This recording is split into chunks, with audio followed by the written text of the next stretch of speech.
տակը զակլադնոյ դետալ չկա։ Եվ սրա համար հատկացել են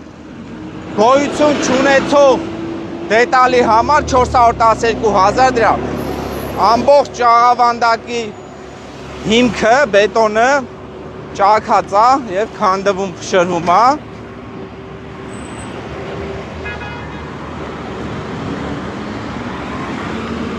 Ահա։ Ստել արդեն փաստացի երևում է, որ ստե զակլադնոյ դետալ չկա։